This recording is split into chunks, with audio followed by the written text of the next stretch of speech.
हृदय में बड़ा ही भगवान के प्रति उद्गार प्रकट हुआ, प्रेम प्रकट हुआ। कैसा प्रेम?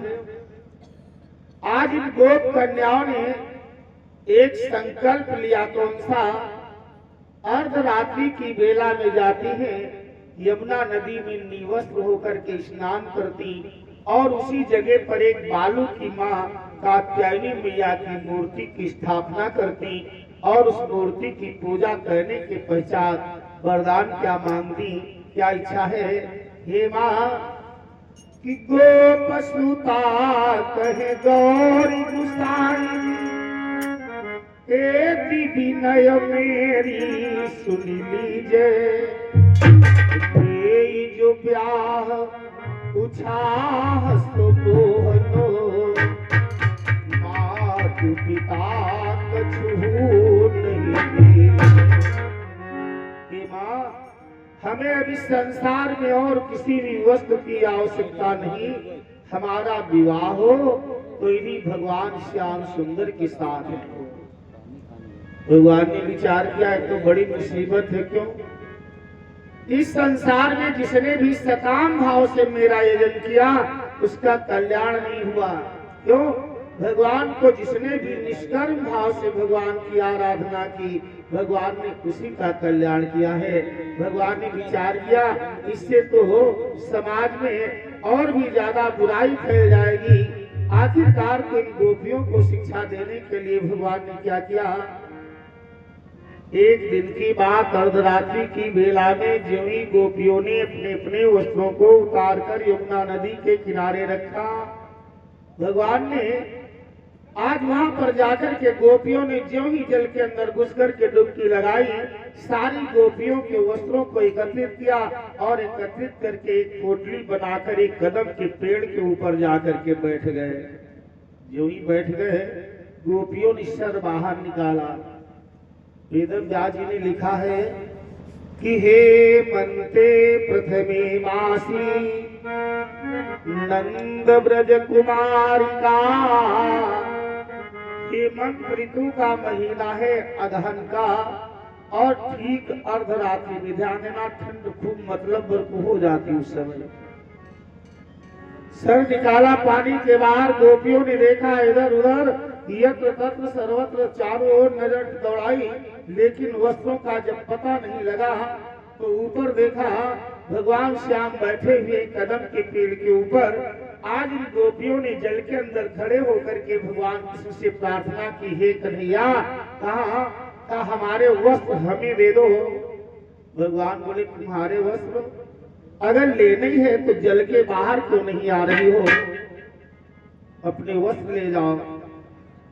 जो ही भगवान ने इसे कहा, गोपियां कहने लगी, कन्हैया, कहा जानते हो मैंने ही ये सब तुम्हारे लिए ही किया है क्या? कि तन मन धन सौंपो तुम्हें, सो है तुम्हारे पास, अब अंबर दीजे हमें जानिया पुनीता।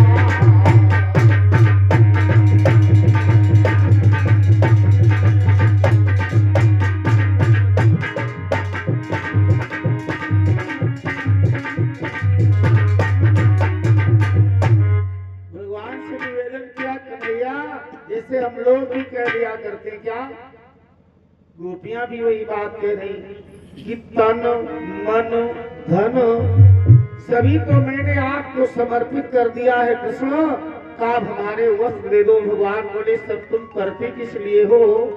गोपियों ने उत्तर दिया, कन्हैया सिर्फ तुम्हारे लिए। भगवान बोले, एक बात बताओ, का कौन सी?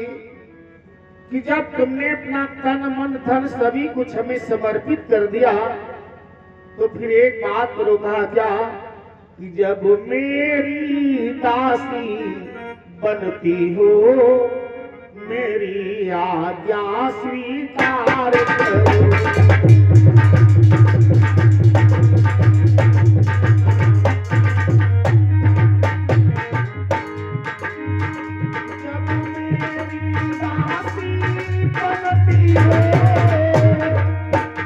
मेरी आज्ञा स्वीकार करो।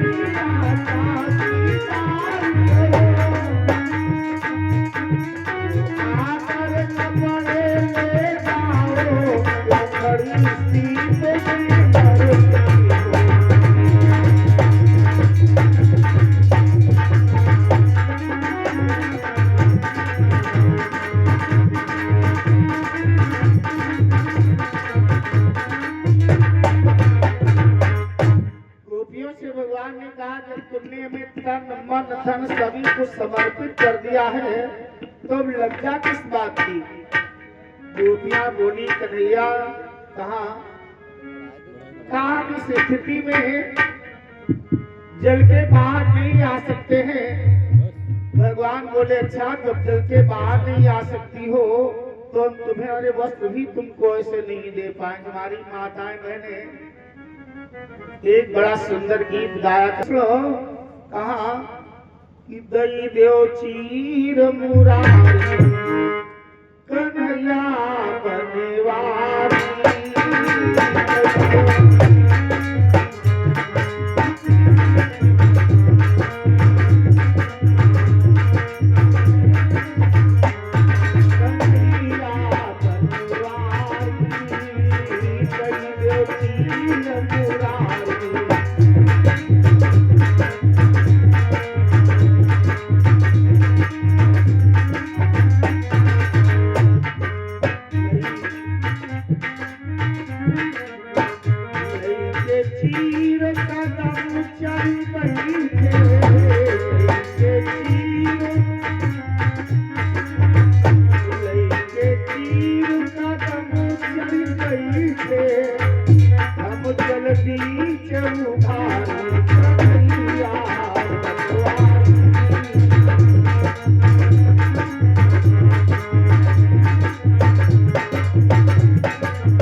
हमारे वस्त्रों को वापस दे दो। हम जल के अंदर निवृत्त खड़े हैं और ऐसी स्थिति में बाहर आने में हमको लज्जा लग रही है। भगवान बोले जरा विचार करो, जब तुम लज्जा का नाम ले रही हो, जानती हो राजा कि इसे जल का स्वामी बदलते हो क्या नहीं निहार रहा।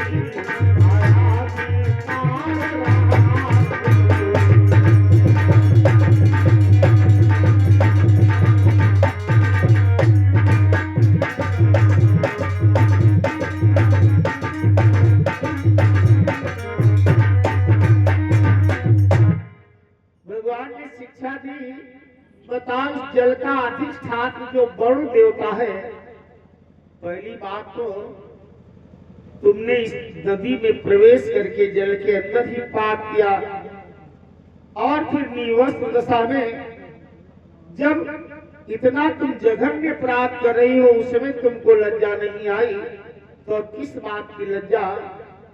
गोपियां बोली कृष्ण कहा जो भी मैं कर रही हूँ वो सब तुम्हारे लिए। भगवान बोले अच्छा कहा तभी तुमने विचार किया क्या कि यदि मुझे चाहती देखो विचार मुझे में चाहे।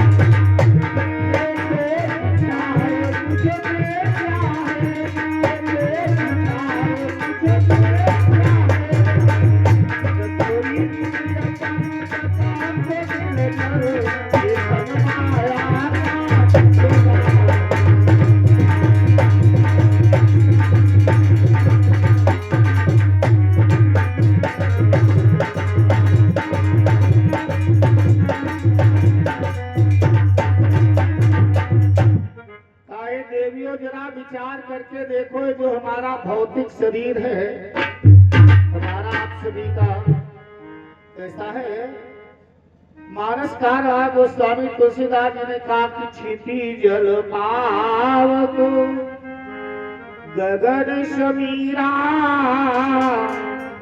पंच तत्व यहाँ अधम शरीरा। जो मानव शरीर है हमारा आपका कैसा है, जैसे ऊपर से लिसा पोता न हो, जैसे हमारी दीवारें प्लास्टर करवा दो, पुट्टी करवा दो तो और अच्छा लगता है। उसी प्रकार से इस हमारे आपके शरीर के ऊपर से जो परमात्मा ने पुट्टी कर रखी, प्लास्टर कर रखा है खाल का, है ना। देखो यो घर में अगर कोई फोड़ा हो जाए, फुंसी हो जाए, के ऊपर से जो हमारी खाल का कनेक चमड़ा चढ़ा हुआ है हटा दिया जाए, कोई देखना नहीं पसंद करेगा, है ना। वही भगवान कह रहे हैं गोपियों, जानती हो किसी हिंदी के कवि ने कहा कि इस मनुष्य के शरीर में भरा हुआ क्या है कि आदमी का जिस्म क्या है, जिस पे सैदा कुल जहां, एक मिट्टी की इमारत एक मिट्टी का मकान, खून का गारा बना है ईट जिसमें हड्डियां, चंद सांसों पर खड़ा है ये ख्याल आसियां, मौत की पुरजोर आंधी जिस वक्त इससे टकराएगी, देख लेना ये इमारत खाक में मिल जाएगी। कहने का अभिप्राय बंधु, आज भगवान ने इस प्रकार से जब गोपियों को ज्ञान दिया, बोले हे गोपियों अभी तो मैं अकेला हूँ यहाँ, आखिरकार तो पूरब की ओर देखो भगवान भास्कर उदय होने वाले हैं, आकाश में लालिमा छा गई है, थोड़ी देर के बाद यहाँ पर हजारों की संख्या में लोग आ जाएंगे, तब तुम क्या करोगी। इसलिए अगर तुम मुझसे प्रेम करती हो गोपिकाओं तो एक काम करो कि निष्कर्म कर्म करने वाला प्राणी ही मुझको पाता है, और जो सकाम भाव से मेरा आयोजन करते हैं उनको मैं कभी मिलता नहीं हूँ। ऐसा जिस समय पर उपदेश दिया भगवान ने, आखिरकार तो गोपियों के अंदर में ज्ञान का अंकुर जो था फूट गया, और आज भगवान कृष्ण के समक्ष जो ही निकलने को तैयार हुई, सुखदेव जी बोले हे राजन परीक्षित, आज भगवान इन गोपियों के कपड़ों को नीचे डाल दिया, आप अदृश्य हो गए, और जब वस्त्रों को धारण कर लिया इन गोपियों ने, तत्पश्चात आज भगवान कृष्ण पुनः प्रकट होते हैं। गोपियों से बोले हे गोपियों जाओ, अब जो तुम्हारी इच्छा है इस इच्छा की पूर्ति का अगली शरद पूर्णिमा जब आएगी, तब कुंवार महीने की पूर्णिमा की तिथि को ब्रजनंदन तुम लोगों के साथ में रहस्य रचाएगा, वहाँ पर तुम्हारी शिक्षा की पूर्ति मैं करूँगा। ऐसा जिस समय पर भगवान ने कहा, आज इस पर ऐसे कहकर के इन गोपियों को विदा कर दिया। बोलो भक्त कुशल भगवान की जय, बोलो राधा वृक्ष चंद्र की। दो बार प्रेम के साथ ही भगवान का नाम और फिर अग्रिम चर्चा, फिर वहाँ खूब आए हैं भाई, सब लोग तैयार हो जाओ।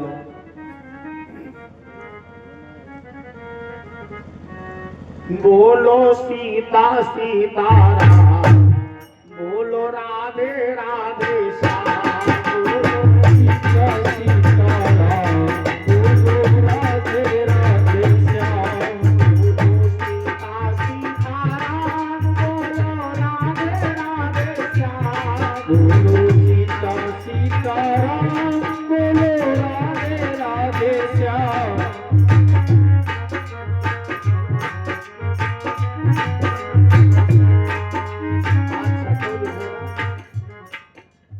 आज कथक छठो दिन है। अरे भाई सब लोग बोल रहे हो, हा? पीछे कुछ लोग बैठे,